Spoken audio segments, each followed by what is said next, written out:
ఈరోజు దేవుడు మనతో మాట్లాడుతున్న మాట ఏంటయ్యా అంటే, ఇలాంటి సమయము కొరకే లేదా ఈ స్థితి కొరకే అనే మాట రాసుకోండి. ఈరోజు మనం ధ్యానం చేస్తున్న వాక్యము ఇలాంటి సమయము కొరకే లేదా ఈ స్థితి కొరకే అని రాసుకోండి. రాసుకోగలిగిన ప్రతి ఒక్కరూ అందుబాటులో మీకు పెన్ను కానీ పేపర్ ఉంటే ఈ మాట రాసుకోండి.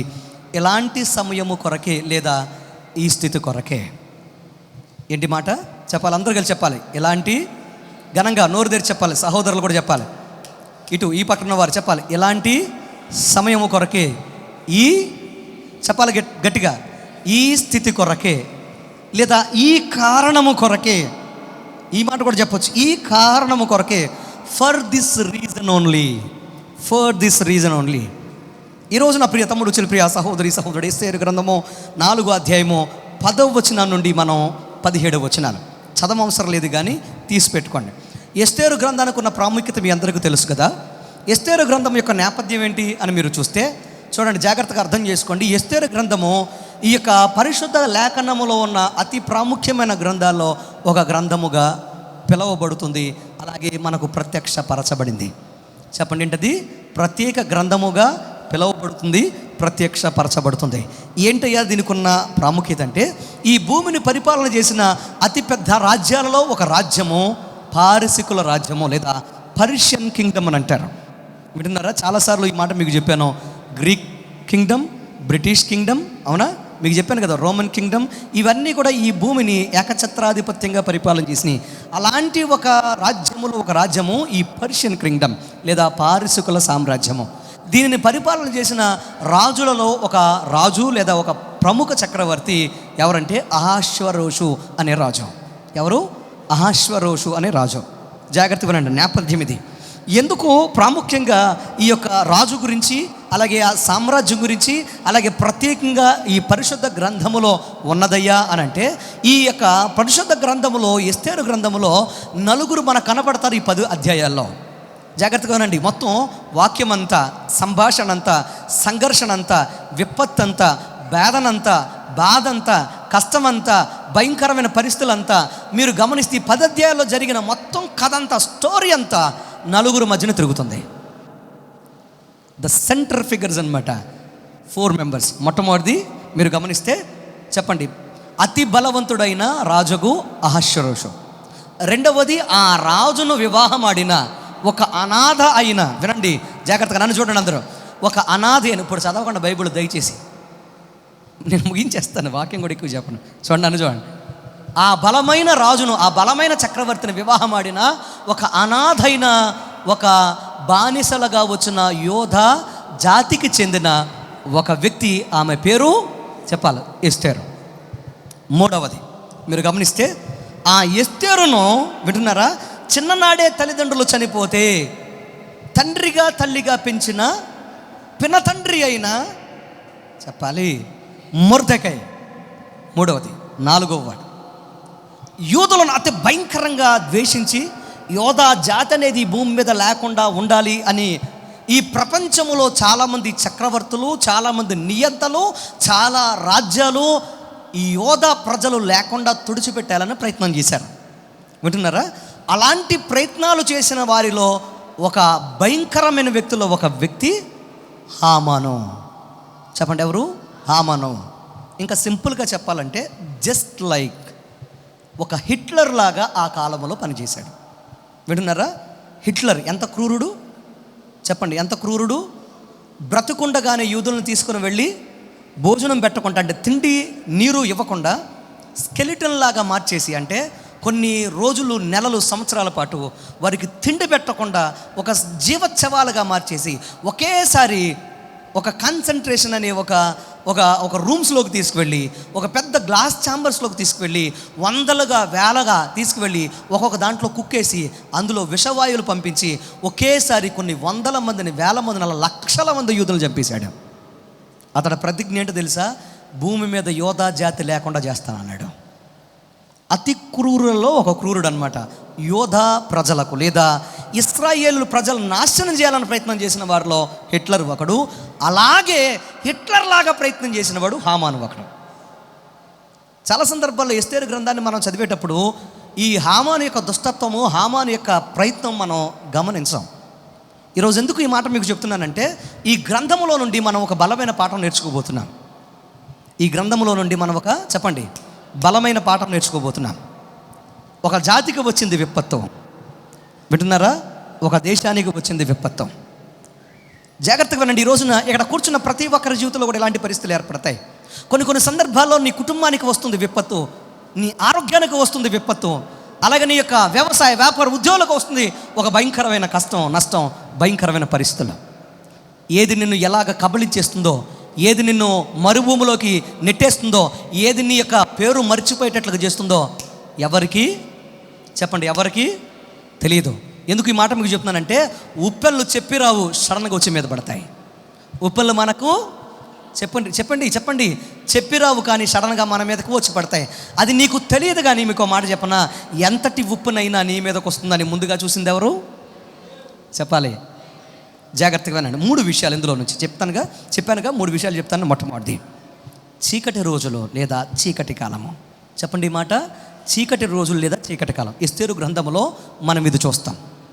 దేవుని పిల్లలైన వారికి చీకటి దినాలు వచ్చినాయి, లేదా శ్రమల కాలం వచ్చింది, లేదా కష్టకాలం వచ్చింది, లేదా ప్రాణాలు కోల్పోయే సమయం వచ్చింది. ఎంతటి భయంకరమైన పరిస్థితి అని అంటే 3వ అధ్యాయం 13వ వచనం చదవండి, మీకు అర్థమవుద్ది. అలాగే 3వ అధ్యాయం 13వ వచనం కిందకి మీరు అలా చదువుకుంటా వస్తే అక్కడ భయంకరమైన పరిస్థితులు మనం చూస్తాం. ఎలాంటి పరిస్థితులు అని అంటే మీరు గమనించండి. 3వ అధ్యాయం 13వ వచనంలో చివరి మాట ఉంటుంది తెలుసా? ఏమన్నదంటే, హామాను యోధా ప్రజలకు శత్రువు అని వ్రాయబడింది. ఏమని వ్రాయబడింది? హామాన్ అనుకున్నాడు ఏమని తెలుసా, ఈ యోధా ప్రజలు అనేవారు, అక్కడ చెప్తాడు రాజైన అహష్వేరోషుతో, వీరు చెదరగొట్టబడ్డారు, మన సామ్రాజ్యం అంతా వీరు విస్తరించారు.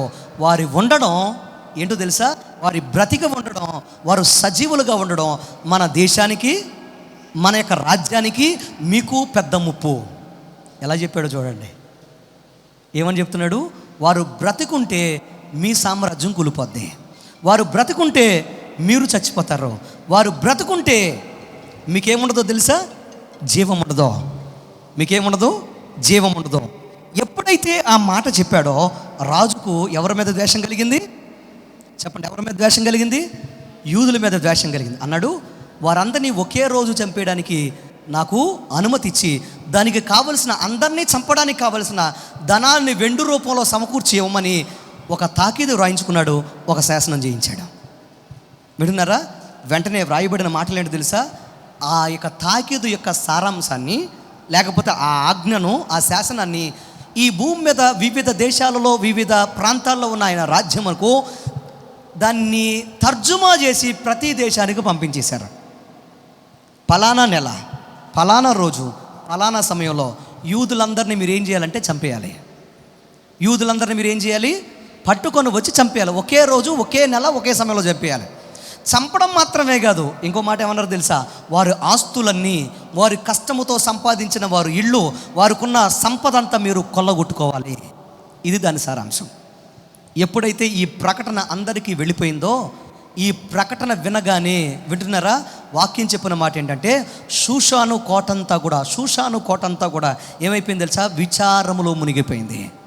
మొత్తం ఆ దేశమంతా ఏమైపోయింది తెలుసా? ఒక భయంకరమైన బాధలో మునిగిపోయింది. ఇదేంటి, వీరెప్పుడు మనకి ఏమి హాని చేయలేదే, కానీ వీరిని మనము చేతులారా చంపేయడం ఏంటి, వారి పిల్లలను చంపేయడం ఏంటి, వారి కుటుంబాలను నాశనం చేయడం ఏంటి శాసనం అని అనేక మందిలో ఒక భయంకరమైన వేదన కలిగింది. మానవత్వం ఉన్న వారు అందరికి కూడా ఏమైపోయింది తెలుసా? ఏడుపు మొదలైంది. ఎప్పుడైతే ఆ భయంకరమైన పరిస్థితులు వచ్చినాయో, యోధా ప్రజలు అలాగే యూదులందరూ ఏం చేస్తున్నారు తెలుసా? వారు గుండెలు బాదుకుంటూ మొర్దెకై మొదలుకొని యోధా జాతి అంతా కూడా వారి వస్త్రాల్ని వారు తీసివేసి గోనెపట్ట ధరించుకొని వారు ఎలుగెత్తి ఏడవడం మొదలుపెట్టారు. దేవునికి స్తోత్రం చెప్పండి, హల్లెలూయా. ఎలుగెత్తి ఏడుస్తూ, గుండెలు బాదుకుంటూ రోదన చేస్తున్నారు. అది వారికి చీకటి కాలం, అది వారికి శ్రమల కాలం, అది వారికి బాధ, అది వారికి ఇబ్బంది. వారు ప్రాణాలతో చలగాడమాడుతున్న రోజునవి. ఒక మాట చెప్పనే ఉండే, 2025వ సంవత్సరం, వింటున్నారా? మార్చి నెల 8వ తారీఖు, 2వ తారీఖు.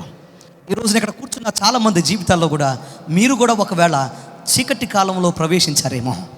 మీరు కూడా ఇంతకుముందు వెలుగుగా, ఆనందంగా, సంతోషంగా, ఆరోగ్యంగా ఉన్న మీ బ్రతుకులు మెల్లమెల్లగా బాధ, కష్టము, నష్టము, వేదన, అనారోగ్యము, భయంకరమైన చింత, భయంకరమైన వేదనలోకి అలాగా ప్రవేశిస్తూ రేపనేది ఉండదేమనే కంగారులోకి మీరు వచ్చేసారేమో. కొంతమందికి ఆర్థిక ఇబ్బందులు, ఇంకొంతమందికి అనారోగ్యము, ఇంకొంతమందికి వ్యాధులు, ఇంకొంతమందికి సైతాను శక్తులు, కంటికి కనపడని శత్రువులు, కంటికి కనపడే శత్రువులు నీ ప్రాణాన్ని తీయాలని, నిన్ను గాయపరచాలని, నిన్ను కొట్టాలని, నిన్ను అవమానపరచాలని, నిన్ను బజారులో నిలబెట్టాలని, అనేక నిందలు నీ మీద వేసి నీకు బ్రతుకు లేకుండా చేయాలనే ప్రయత్నాలు జరుగుతున్నాయేమో. తమ్ముడు, చెల్లి, ప్రియ సహోదరి, సహోదరుడా, నీకు అనిపిస్తుందా? నీకు తెలుస్తుందా నాశనము, బాధ, వేదన, గాయము, అనారోగ్యము, అవమానం నీకు కనపడుతూ ఉందేమో. ఇంకా నాకు దగ్గరకు వచ్చేసిందని మీకు కనిపిస్తుందేమో. ఒక మాట చెప్తాను వినండి. ఒక్కొక్కరికి ఒక్కొక్క రీతిలో ఒకవేళ నీకు కష్టం కనపడుతూ ఉంటే, ఈరోజు నువ్వు మర్చిపోకూడని విషయం ఏంటంటే, ప్రతి మనిషి జీవితంలో చీకటి వస్తుంది, అలాగే ప్రతి మనిషి జీవితంలో ఉదయం కూడా వస్తుంది. మధ్యలో బాధలు, వేదనలు, కష్టాలు, కన్నీళ్ళు, ఎన్నో ఇబ్బందికరమైన మన జీవితంలో బాధాకరమైన పరిస్థితులు తరుముతాయి. మన వెలుగుమయమైన జీవితాన్ని చీకటిగా మార్చేస్తాయి. కానీ ఒకటి మర్చిపోకండి, మేఘము నీకు చీకటి కలుగు చేయొచ్చు, కానీ ఒక్క గాలి వీపు మేఘాన్ని ఏం చేస్తుంది తెలుసా? నీరుగా మార్చి నీకు తెప్పరిల్లి అద్భుతమైన ఆరోగ్యాన్ని తొలకరివానగా అది మార్చేస్తుంది. చేపలు గుడి దగ్గరగా దేవుని నామాన్ని కనపరచు. ఎన్ని శత్రువులు దాడులు మీ మీద చేసినా, ఎన్ని అనారోగ్యాల మీద మీ మీద దాడి చేసినా, కానీ మర్చిపోకండి, మీరు చీకటి కాలములో, శ్రమల కాలములో ఉన్నారు. ఆ శ్రమల కాలము మన జీవితాల్లో మనము జయించే వరకు కొద్దిగా మనం ఏం చేయాలి తెలుసా? ఓపికతో ఎదురు చూడాలి. నమ్ముట నీ వలనైతే సమస్త కార్యములు చేయగలిగిన దేవుడు మీ జీవితంలో తప్పకుండా ఆయన అద్భుతం చేస్తాడు. ఆయన ఒక్క మాట పలికితే మన జీవితాలు, చెప్పండి, మన జీవితాలు మారిపోతాయి. అందుకోసం చీకటిలో ఉన్న ప్రతి ఒక్కరు కూడా ఏం చేయాలో తెలుసా? అయ్యా, నువ్వు పలికి నా జీవితంలో అద్భుతం చేయమని దేవునిని అడగవలసిన, ప్రార్థించవలసిన బాధ్యత ఎవరి మీద ఉంది? చెప్పండి, ఎవరి మీద ఉంది? మన మీద ఉంది. అందుకోసమే వెలుగు కమ్మని దేవుడు పలకగానే, చెప్పండి, వెలుగు కమ్మని దేవుడు పలకగానే అగాధములలో, వింటున్నారా, అగాధ జలముల మీద ఏం కలిగింది? వెలుగు కలిగింది. దేవునికి స్తోత్రం చెప్పండి. హల్లెలూయా.